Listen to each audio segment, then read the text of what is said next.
We're coming. I have 4 microphones. Watch out for feedback. 6. There's 6. You should like round them up in a circle right around your face. I'm gonna look really important when they webcast this. Hello, Twitch TV. These are all the press conference microphones. Very popular. Yeah, flash photography. Everybody, take a picture. Come on. All hail Great. president of video games. Flash photography only. So, okay, that's I have a big, loud mouth Italian, so I have to. Okay. Just 4. Okay. So, thanks for coming out. Last time I was at MAGFest was 5 years ago. It wasn't even at this hotel. It was some other place, and it was cool. It was, it was like maybe, I don't know, I want to say 2,000 people, maybe. And I was talking to the MAGFest folks today, and they're like, yeah, there's going to be 12,000 people this year. So, man, it's cool. It's a cool vibe. I love it because I don't know if anyone ever went to PAX.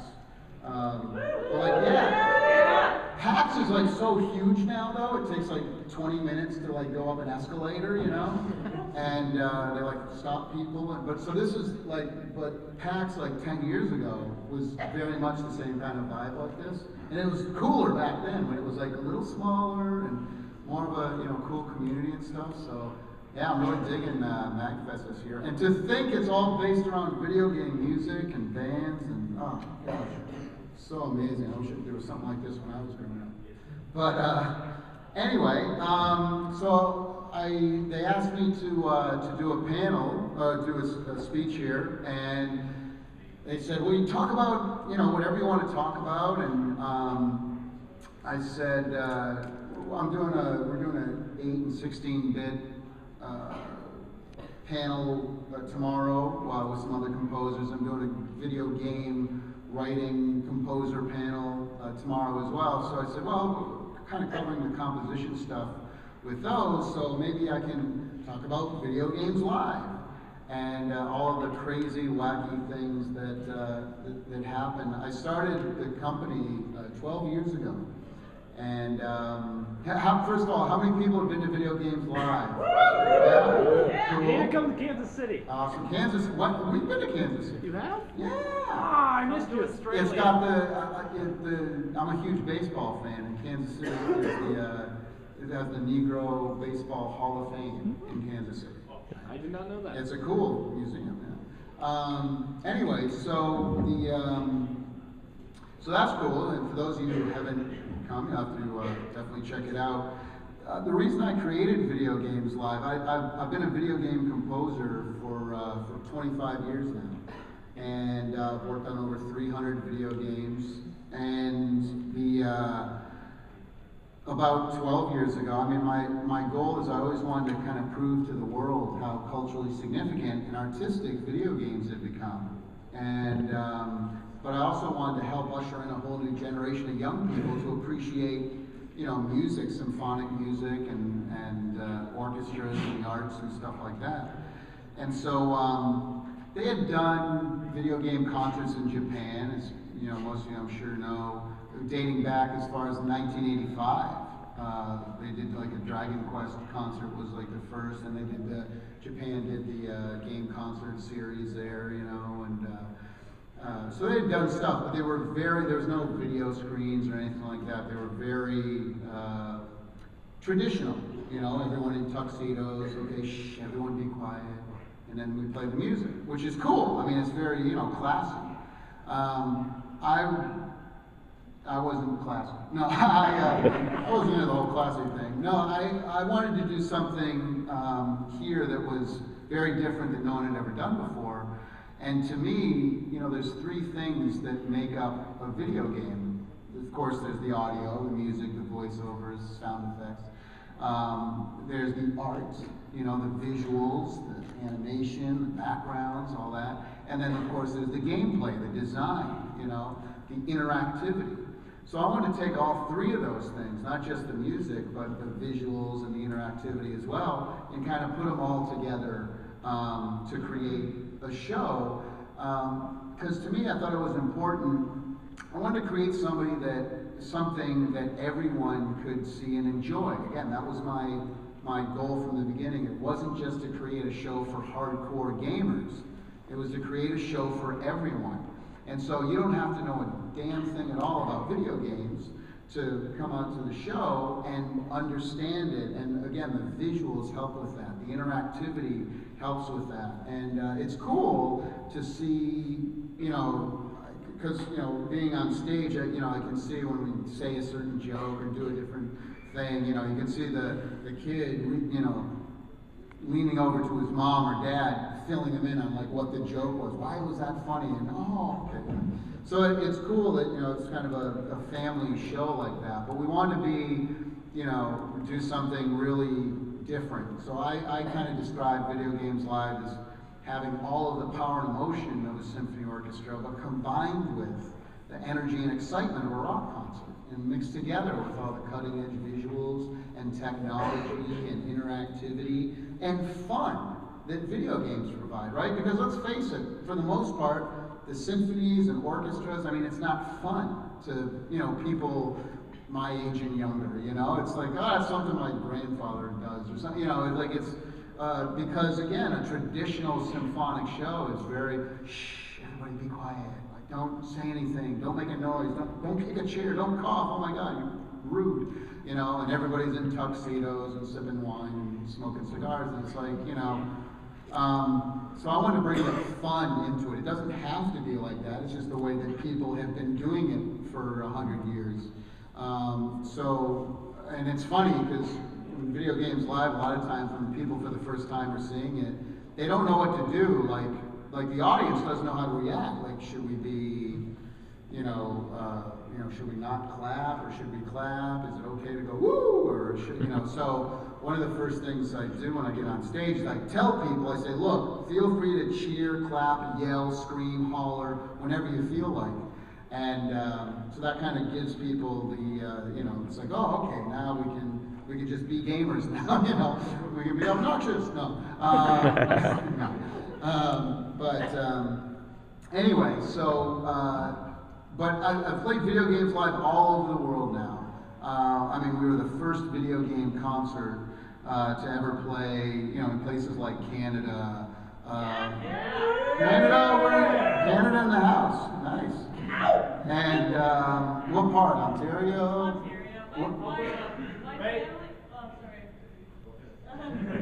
My family, like grandparents and whatnot, grew up from Newfoundland, but yeah, a Newfie. Yeah. Well, I'm from Ontario. Oh, cool. Well, my mom lives in St. Catharines, Ontario. What? I live there. Get out of here! Now you're joking. I've been in St. Catharines the last 2 weeks. Yeah. Dude. Yeah, Pelham Road. Yeah, I was just at the Penn Center. I saw The Hobbit at the Penn Center. Anyway, Canada, Brazil, Chile, Argentina, Peru, New Zealand. No one had ever done a video game concert there. Even places like China and Korea, Malaysia, Singapore, Portugal, Spain, Germany. Well, they had done one in Germany before us, but London, and, England, Paris, France, Scotland, Ireland. It's crazy. The Middle East, we just came back. Last show we did was in Dubai, in the Middle East. Look on a map and look where Dubai is, and like right across the ocean is like Iran. It's crazy. And Saudi Arabia above us. But we went there.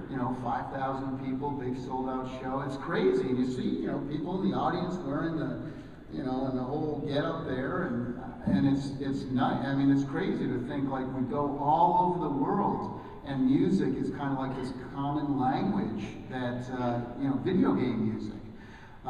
There's bands. There's like popular bands in the U.S. that can't go to different places in the world, and that are popular. Or a band that's big in Germany might not have a following in New Zealand, or somebody who's big in China, maybe nobody in Paris has ever heard of them.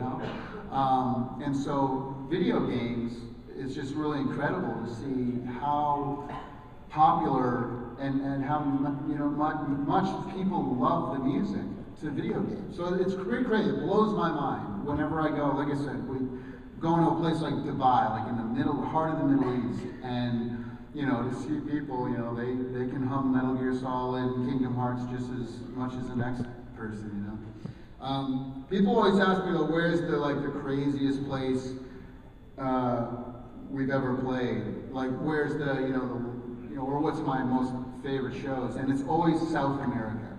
South America is like nothing you've ever seen before. It's crazy. The people down there are so passionate and so, I don't want to say we're spoiled here in America, but like things like in America, there's stuff like MAGFest here, and there's 10 other video game conventions and PAX and this and that, and there's, and then anime conventions all over the place. So down there, they don't have a lot of that. So when something like, our show comes to, South America, and the other thing to remember too is video game companies, like game publishers and the hardware manufacturers, they don't even distribute to South America.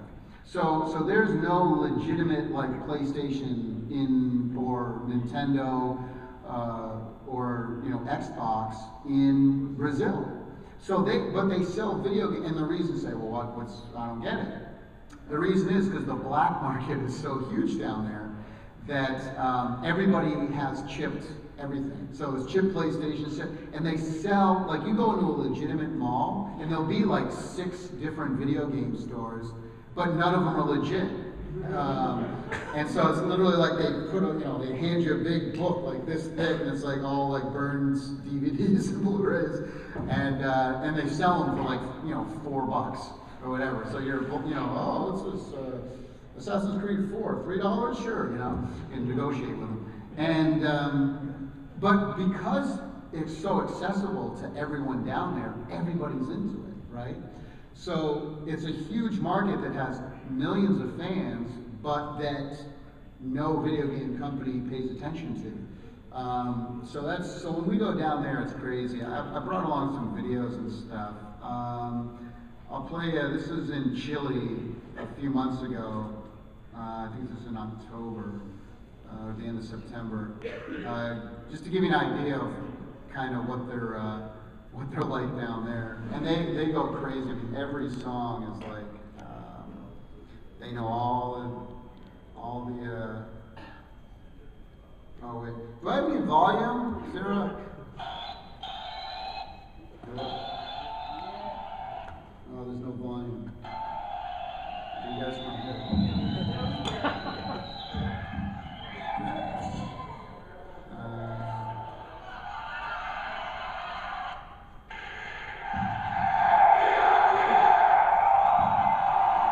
They're going nuts.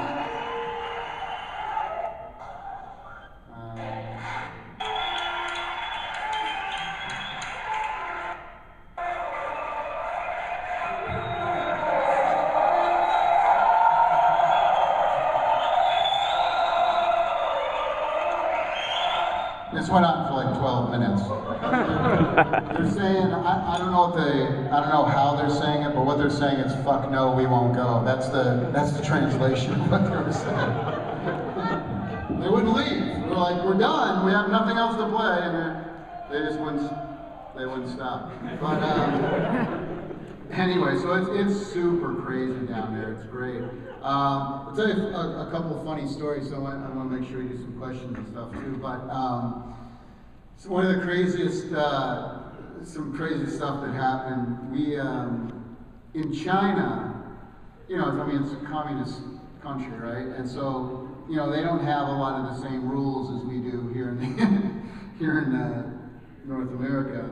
And so they called me up, and we were putting on a show.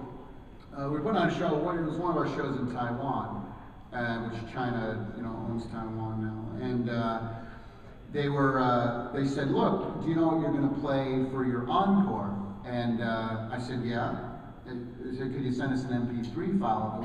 I was playing, this was like, I think back in 2008. So we were playing One Winged Angel before we overplayed the shit out of it.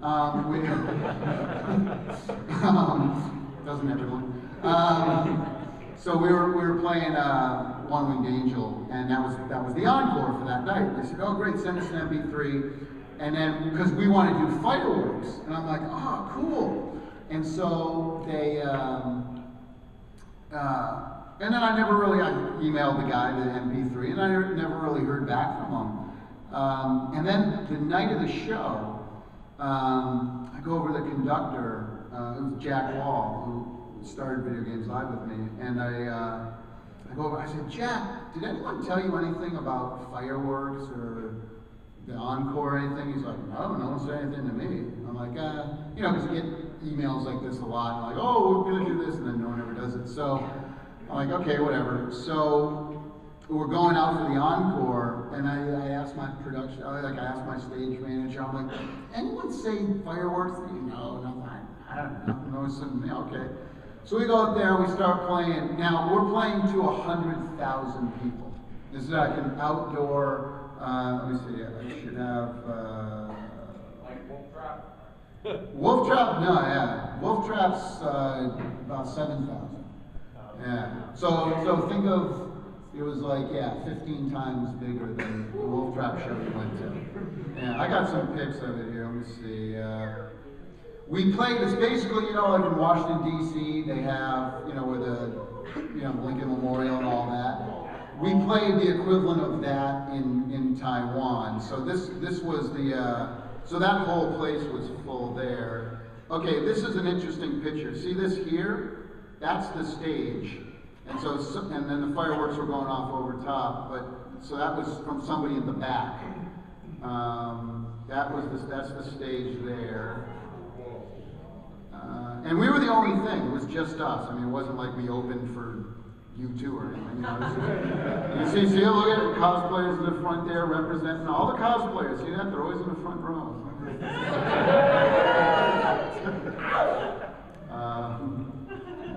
What else we got?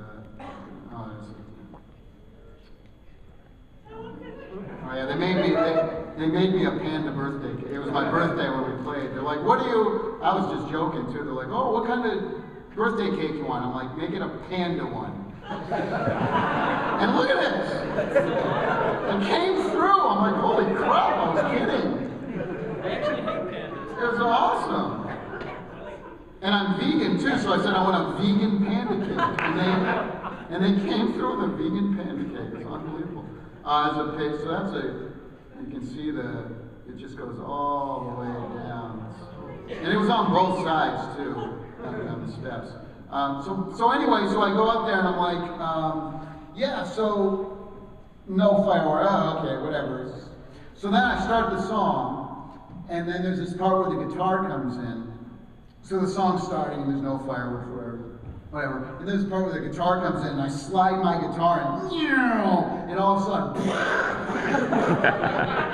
they had rigged the entire stage with fireworks. I mean, I'm stepping, boom, and there's no, you have to remember, there's no like fire marshals there. My dad was with me, like he was first time in China, and he was in the front row, and he was wearing this New York Yankees jacket. It was like a satin jacket. After the show, there's burn marks everywhere.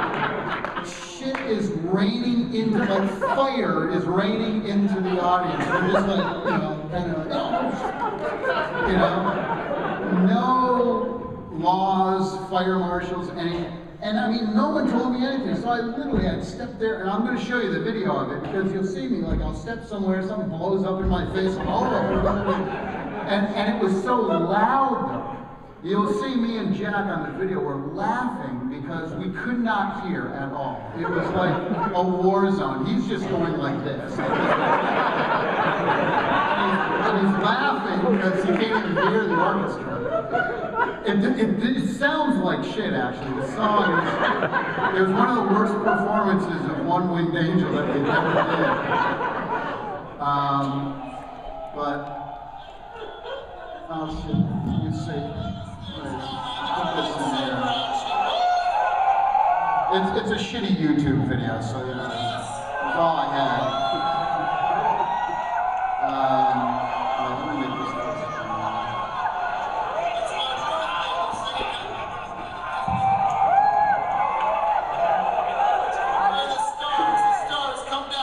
Yeah, big. I mean, that's for video game music in China, right? Or Taiwan.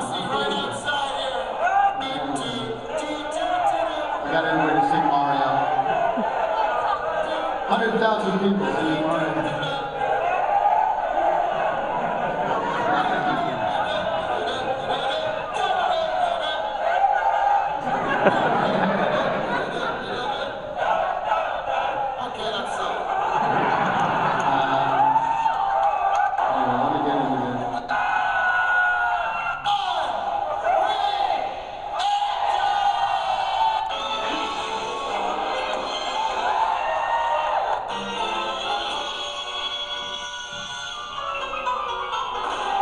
That was the first one that went on.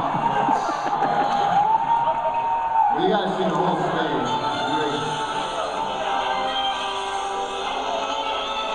We thought that was it.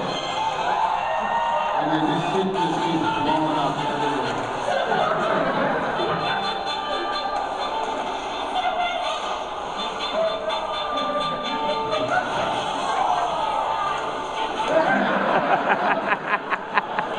I'm not even playing, I don't even know where the hell we are. The room stopped.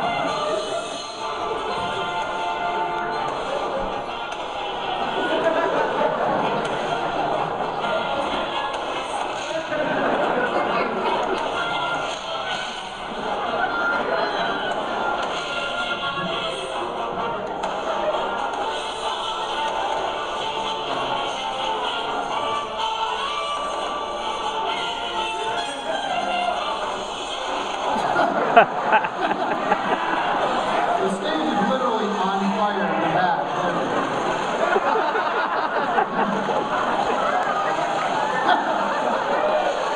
Is there any music? Look at Jeff's laughing.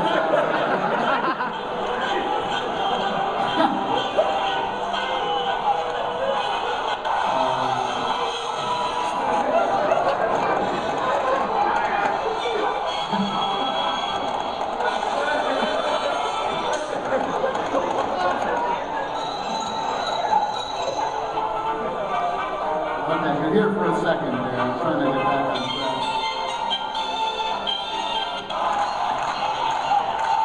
And we had the cosplayers come out on stage, and the whole thing just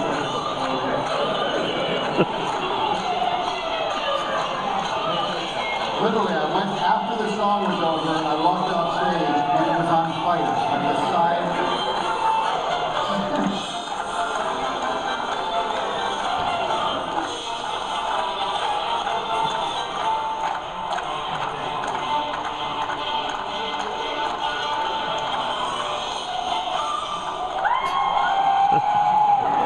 Like, oh shit, the song's over. Just light off everything. It's still going.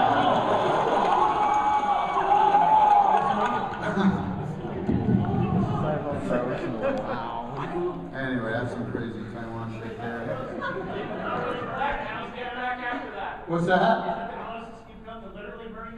Burning the house down, exactly. How much flack did you get after you did the fireworks? Nothing. I mean, we didn't. It wasn't us. We had nothing to do with it. So yeah, it's, you know, people enjoyed it. I mean, they all went crazy. What did it feel like performing in front of 100,000 people? It was crazy. You know, it's funny because like I performed like in Toronto. We played like Massey Hall and stuff, and like a place like some of the small.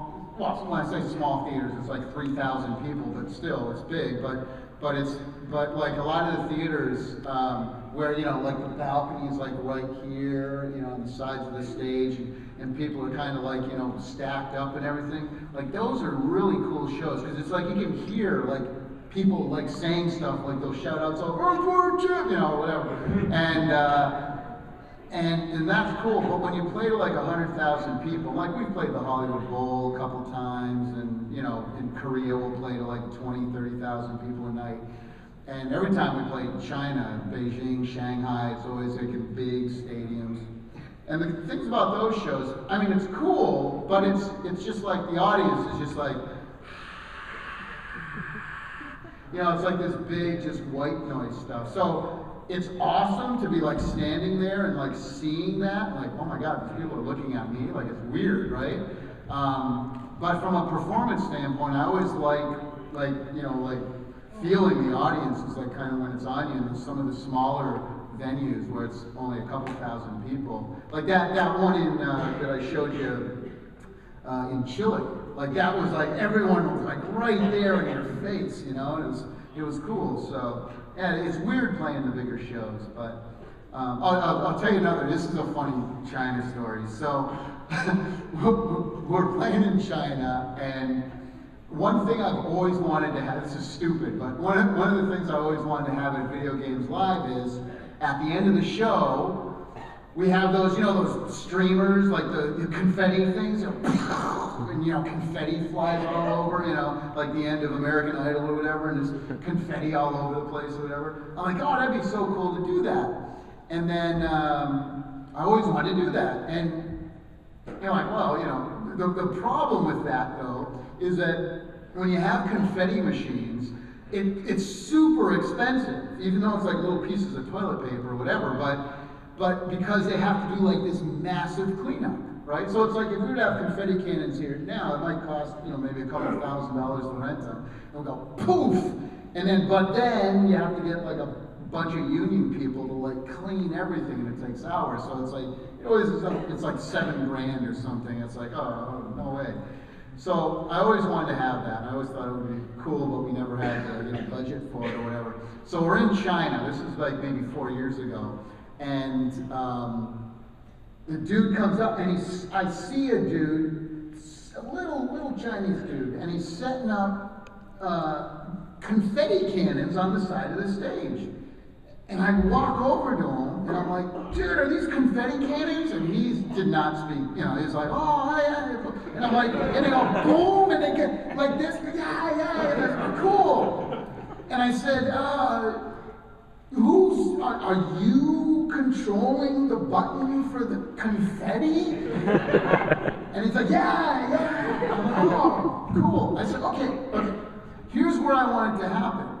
So I think we were doing that night, we were doing Halo for the encore. And there's this thing, if anyone's been to Video Games Live and you've seen us do Halo, I do this thing where I go up on the conductor's stand at the end, because we're all like, everybody, I'm there with the guitar, and the conductor's holding the orchestra, and the orchestra's all going, and then we go, and we both, 1, 2, 3, we jump off the stage, and we hit the ground, and then, you know, and then we have, at our show, we have these big, you know, steam jets, or the lights, or whatever we have, and it's like, bump, in a big moment. So, I'm saying to this guy, look, okay, at the very last song is Halo. He said, Halo, right? Halo. He goes, Halo. I said, yeah, Halo. Great. Okay, now we're going to be, and I take him over to the podium. I said, now we are going to be on the podium, and I'm going to be like this. And we're going to go 1, 2, 3, and we're going to jump, and we're going to hit the ground. Now, when I hit the ground, you push the button, and boom, Halo. And he goes, Halo? I said, Halo. Yes, awesome. Okay, cool. And I'm all excited. I'm bragging to everybody in the crew, because they make fun of me all the time. It's like, oh yeah, you want your confetti cannons?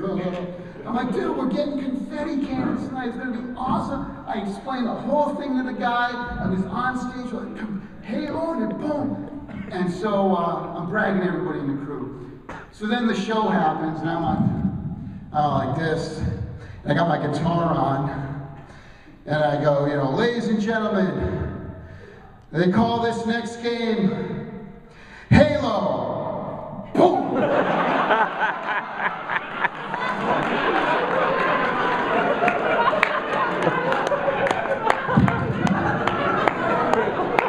And I'm standing there, just like I'm standing here now. I look out, my guys are there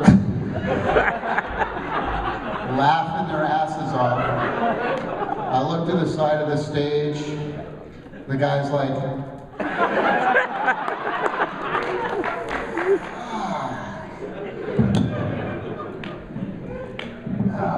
so I got my confetti cannons, but it was depressing. Anyway, so well, talking about China and Taiwan and stuff, we did this one show. Remember when the Olympics were in China? I guess 2008. Yeah. And we were playing like dumbasses. We played the same week as that, but we were in Taiwan. So now, for those of you who don't know, Taiwan was like its own country and culture and this and that, and then it reverted, like China basically owns it now. And so they're completely under China's control. Politically and ownership and everything, right? So when they were doing the China Olympics, in China, we played the night after the opening ceremony. Now, if you remember the opening ceremony they had at the Bird's Nest, and it was like this amazing spectacle. Like they spent billions of dollars, and it was an incredible opening. And when all the countries marched in, a big deal in the Olympics is you march in with your flag, right? Your country's flag. Well, China didn't allow Taiwan to march in with their flag. They had to carry the Chinese flag. And so for the whole nation of Taiwan, millions of people were completely devastated. Like they were like literally like, in tears. It was a huge slap in the face, and they couldn't show their, support for their own flag and their own country. So it was a big deal. And so we had played, so we were playing, so that just happened the night before. The next day we play, and we're in Taiwan. It was like 12, I think it was like 8 or 9,000 people in an arena. And I said to Jack, I said, look, I'm going, because it was like national news, like everyone was like really, like the whole vibe of the city was just like depressed. And I said, look, Jack, I'm going to buy a Taiwan flag, and at the end of the show, I'm going to come out, we'll carry the Taiwan flag. And people always ask me, like, what's my most memorable moment? And when we did that, the encore, in fact, I got, let's see. That was the place we played. So when we came out and did this, I mean, 8,000 people. I literally saw them. They were like in chairs like you were now, as some were standing in this. They all like fell on the ground, emotional, overcome with emotion, like literally like crying and tears, and it went on, like they were cheering and screaming, like in a good way, at least for 5 or 6 minutes straight. Because like 10 seconds of cheering is a long time. Think of 5 minutes is like, it was unbelievable. But that was like one of the most memorable things, and it was pretty crazy. Let me see, what do we got? Let's show something from, everyone asks, where's some of the craziest venues we've played? Check this one out. We were in Valencia, Spain. It looks like it's right out of Halo. I mean, this is unbelievable. That's a venue, and it's right, and so what we did is we played on the water. They built us a stage here. So that's it looks like a landed spaceship, and that's where we played, right in front of the thing. We got pictures of it. Look how insane that is. That's the reflection. This is a reflection in the water, but that's like the back of the building. Look at it. It's like caverns. It's insane. It's like a big eye, right? It's crazy. There's a picture. So this is where we played. So they're building the stage there, and then that's us playing. So that was the stage was there, and then we didn't just play like 20 people here. This whole section, that was like the VIP section, and this whole thing, there's about 5,000 people all like up on this thing. But yeah, that was a crazy venue. We played in bull rings. I know in Lisbon, Portugal, we played this big bull ring. That's, you see the Video Games Live thing there. We had 2 tents. One was PlayStation, you see the PlayStation, and this one was Microsoft. Yeah, that was the building there. But the funniest, where's Mexico? The funniest bull ring we played in. So this is the bull ring. Now Mexicali, Mexico isn't like, you know, a big metropolitan city, as you can see. But they have, you know, this is a 6,000 seat bull ring. And we had, so that our stage was set up right in the center. That's the line, kind of a bad picture, but that's the line kind of getting into it. That was my dressing room. No lie, yeah, literally, it was like, that was like, I don't know if that's a rat cage, I don't know what that is. That was the, that's where I had to get ready. No lie. That's me and Jet. So that, my dressing room, like I was standing in my dressing room and then there was bulls right underneath us. Like, intimidating. This is a funny picture. Okay, so in the U.S., you know, everything's like unions and stuff like that. So, you know, it's always a big deal when we go in to do a Video Games Live production. You have to, like, you know, you have this meeting, the safety meeting, this and that, and they're like, okay, the truck loads in at this time, and these 4 guys are going to unload the truck, and then those guys are going to set up this, and the lighting guy, and you have to have the electrician here, and the fire marshal, and then there's this whole big thing, right? These are like 600-pound subwoofers, you know, and this is how they do it in Mexico. They just carry the shit in on their back. They're like, there's no meetings. This guy's just like, fuck it, I'm taking this in. We gotta do this shit. It's so funny. I don't know what's going on there. Tornado.mpeg, yes. So right before the show starts,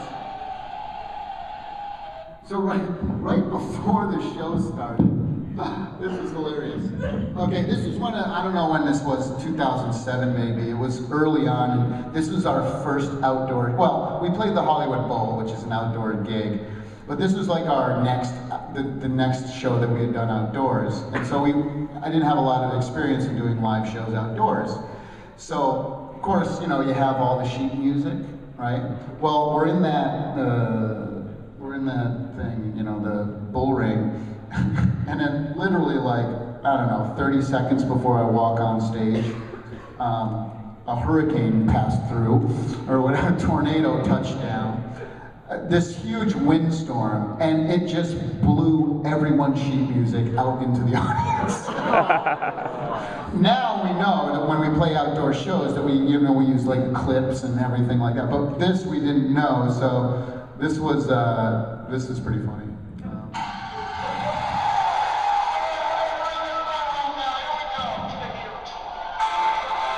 This is Castlevania. I don't know.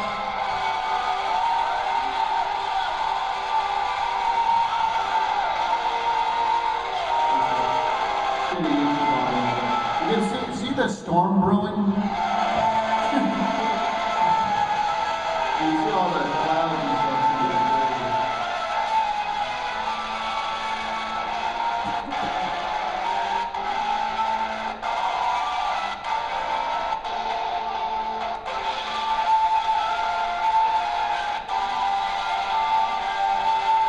Anyway, I don't know what it is. But anyway, it was pretty funny. So you see like tons of people running all over right before Castlevania started, trying to, pick up music. It was pretty funny. Let me see. Oh, in Toronto, my friends from St. Catharines over here. We played, what's that big square in Toronto? The Young Dundas Square? Yeah, we played there. That's us playing there. Yeah, it was a free show. Yeah, it was a totally free. Yeah, well there you go. See, you should have been there that day. Kitchener, yeah. Cambridge originally. Oh, okay. Yeah, Future Shop, which is like the Best Buy of Canada. Future Shop sponsored the whole show, and it's just a whole free show. This is a great thing. Look at this. Right, about Video Games Live. Look at her. Right?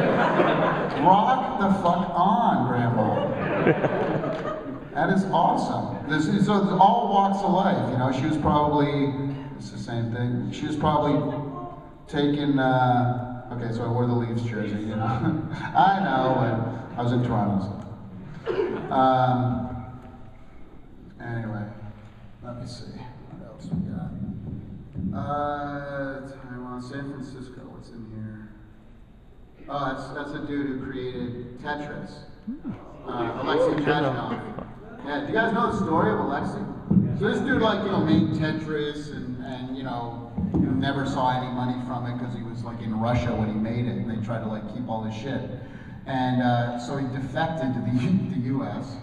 and now he's a multi-billionaire. But welcome to the U.S. But it's very rare. He doesn't do like public appearances and stuff. But he came down for a Video Games Live when we did San Francisco. He was in the meet and greet with us.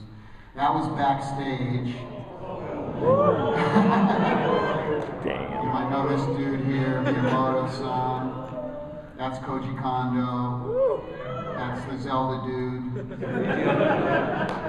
That's Charles Martin. Yeah, Charles, the voice of Mario. And that was Reggie wasn't. So yeah, Miyamoto's been in a couple shows. That was a shot from that show. That was the perfect shot. I mean, that's not photoshopped, I swear. After I saw that shot, I'm like, I gotta start photoshopping shit. It looks cool. What is Photoshop? Yeah, right. That was on stage. When we played, I'll tell you a funny Koji Kondo story. When we played Japan for the first time, we played during Tokyo Game Show. And this was the very first time Kanjo-san, he played in the show with us, and it was the very first time he'd ever performed in Japan. Can you believe this? It was unbelievable. Couldn't believe it. It was the first time, actually, Akira Yamaoka from Silent Hill, first time he ever performed in Japan was with us. Yeah, it's weird. Those guys don't do a lot of, you'd think, I mean, they put on, you know, Final Fantasy shows and Zelda, you know, Mario and Zelda shows like that, but you'd think that these guys would have played in them, but it's just not a Japanese thing that where they play. I mean, Uematsu-san does it. He does it for his Final Fantasy stuff. But anyway, let's see what else. Chile, China, Hollywood Bowl, Japan. Yeah, the first show ever was at the Hollywood Bowl. We had that's Elijah Wood meeting Stan Lee for the first time. Elijah, a good buddy, and he's a huge Stan Lee fan, like we all are.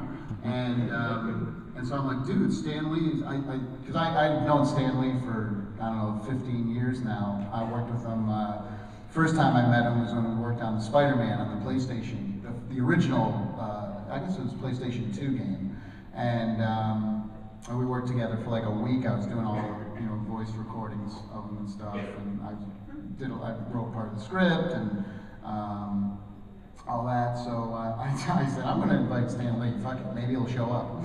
And he showed up. It was pretty epic.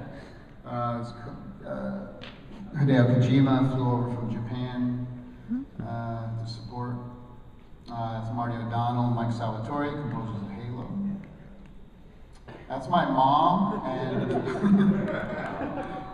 that's my mom and Gary Coleman. Now,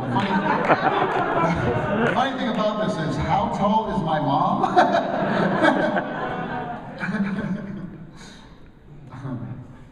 Rest in peace.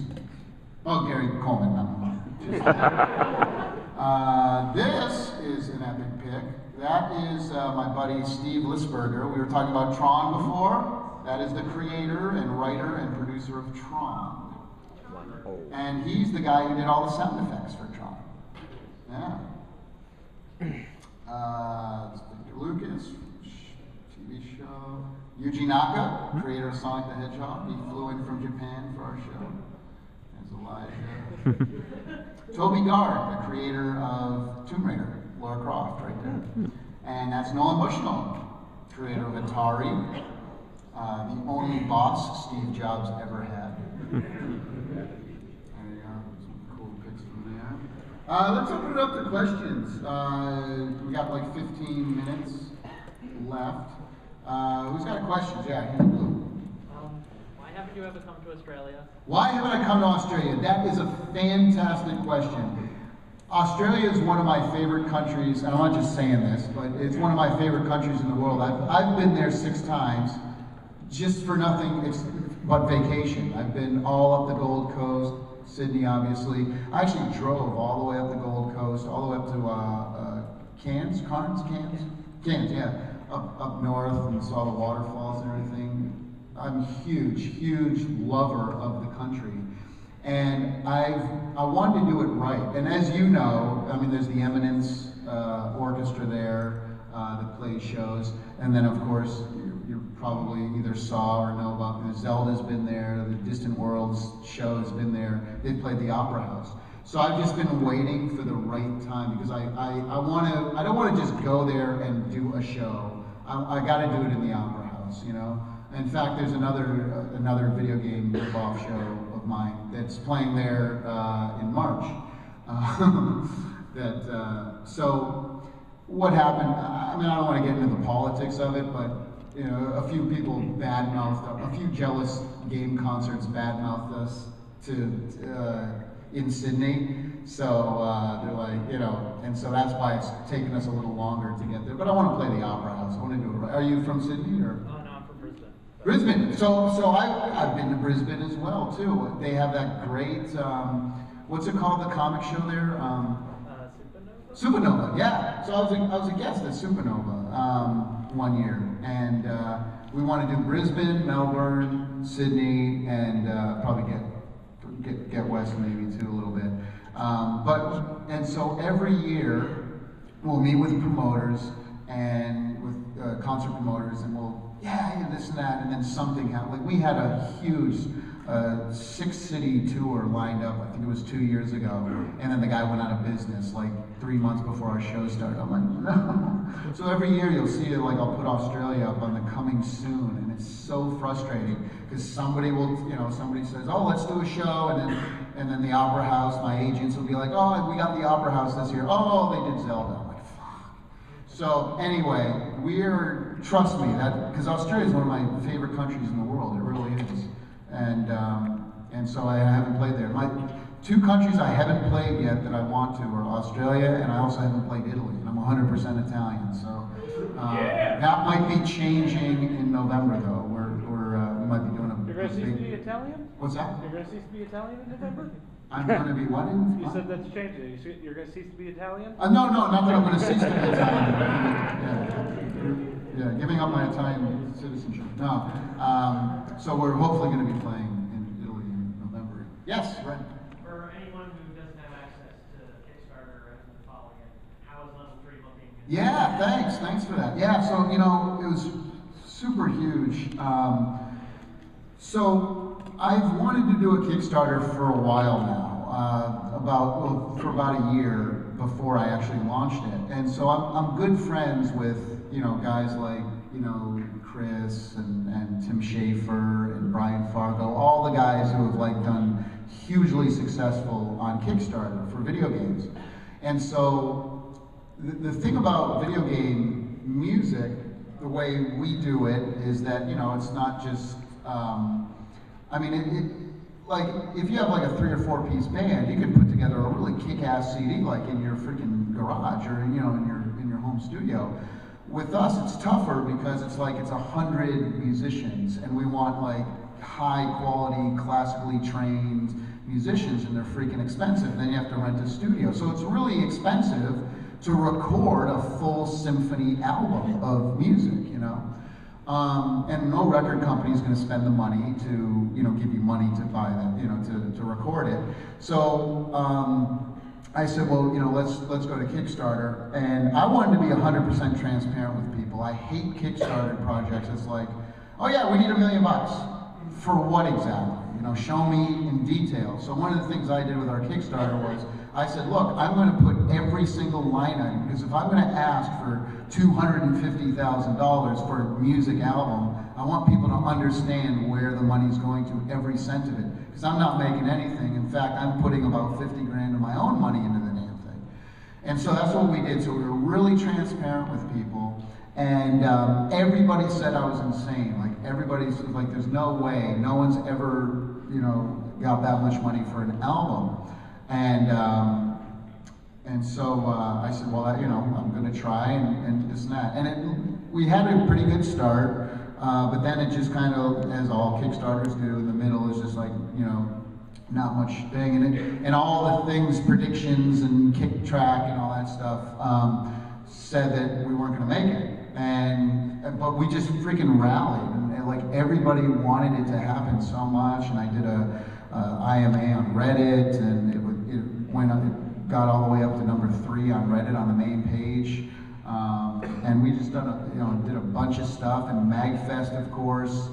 We did a big thing with MAGFest and OC Remix, and we were just kicking butt, and people refused to let it die. And it wasn't me, but the thousands of backers, pushing it. Well, me as well, but them pushing it, And last, 11th hour, the day before the end, we surpassed it, and it's going great. I mean, I want to make sure that, because the other thing that pisses me off about Kickstarter is that people will do projects and then like, oh, we're a year late, or 6 months late, or 3 months late. That's bullshit to me, right? So we said the album's coming out on February 18th, 2014, which is my birthday, so I picked that date, and it's going to happen. And so I leave on Monday from here. Yeah, hell yeah.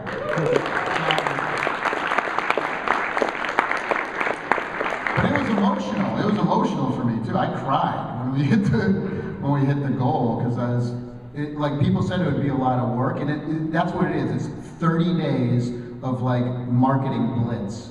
And it's like you're up 20 hours a day, and then I'm thinking like, God, how else can I figure out how to tell people about this thing? There's always other ideas to get people to know about it. And so yeah, I leave on Monday. From here, we go right to Prague, where we're recording all of the orchestra portion of it. And we've been recording it all over the world. I mean, we were in Japan. Akira Yamaoka is doing the guitar for Silent Hill. Me and him are playing together. And then for Chrono, we're doing Scars of Time Scar, whatever. Yeah. But the cool thing about that is, because we had it on our last album, but our last album was live. It went with our PBS special. And so it was like a live recording of it. And so, but I wanted to do like a full-on studio version of it. So that's what we're doing for this one.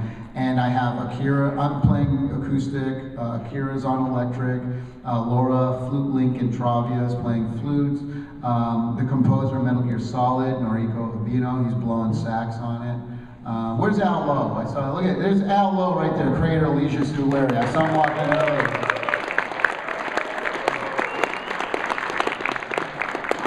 Al blows a mean sax, so I'm going to hit Al up. I'm hitting Al up to blow up. Yeah. Al, you want to see something cool? Tonight when you get home, go on YouTube and put in Video Games Live plus Al Lowe. And we did Al came out and he blew. Did you bring your sax to MAGFest? No. What were you thinking? Anyone have a saxophone on him right now? Seriously. No? Shit. That would have been cool. There's the jam room. Yeah, the jam room, right? I wonder if they have a sax. Maybe a MIDI sax. Sax hero.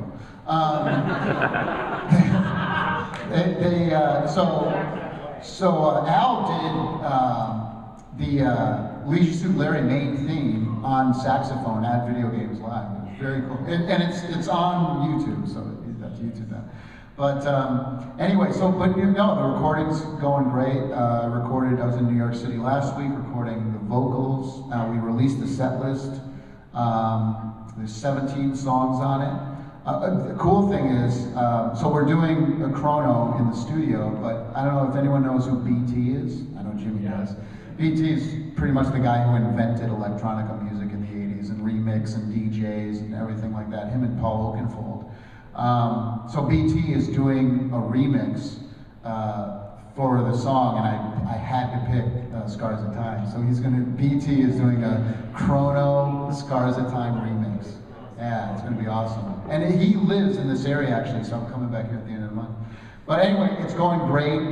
Everything's on schedule, and I am going to make it my goal to over-deliver on that, because it just pisses me off that, you know, stuff goes out there and, you know, never comes out. And that's a bummer, because, you know, Kickstarter is going to eventually go away, I think, because of that. But, you know, then I see stuff like Mighty Number 9, and I'm like, yes. And you know he's going to come hard with that. I mean, it's going to be awesome. I mean, that's going to be like, you know, incredible. So excited about that. Questions? Other questions? Yeah. From each show to show, do you ever have like completely different lineups of songs, or do you reuse? Oh yeah, no, I've never played the same song. We've never played the same set list twice. Like, do you ever like just bring back some of your favorites? And yeah, totally. Yeah, like I've been bringing back Beyond Good and Evil the last couple shows, because that's like Shadow of the Colossus to me. Like, it's a game, it's one of my favorite games ever that like wasn't a super AAA title or whatever. But yeah, so I've created over 125 segments for Video Games Live, but we can only play 18 of them a night. So I keep some of them, like Castlevania, people like that one a lot. I'll keep Chrono in the show. But then we'll do different, like we have like 7 different Final Fantasy segments. We have about 5 Zelda ones, about 10 different Warcraft ones, 5 or 6 different Mario ones. So even when we do the same franchises, we'll still do a different arrangement. It's a completely different arrangement. Yeah, we always change the set list. So we've been going down to Brazil for 8 years in a row, and we've never played the same show twice. And the show is about, you know, 60 to 70% different every time. So some of the stuff I'm working on now, because people ask me like, oh, what's on your list? The things we're working on this year, for the first time ever, no one's ever done this live with a symphony, Katamari Damacy. Yeah. And I'm gonna blow that shit up good. I'm gonna do, it's gonna be the weirdest crap everyone's ever seen. And I want to do Katamari on the swing, right? So like, from We Heart Katamari, you know, the opening, which is so like epically weird, I love it. And I'm just gonna have weird shit everywhere. It's not even gonna make sense, and I'm gonna love every minute of it. I might even do some tap dancing in the middle, I don't know. But Katamari, Ace Attorney, you want to do? Because no one's ever done that. Well, they did a jazz album over in Japan, but Earthbound, Mother. So doing that this year. What else are we doing? Oh shit, you know what? I have my list. I'll just show my list. Yeah, it's the list. The list of segments. Okay, so okay, new segments. Okay, Shenmue, Earthbound,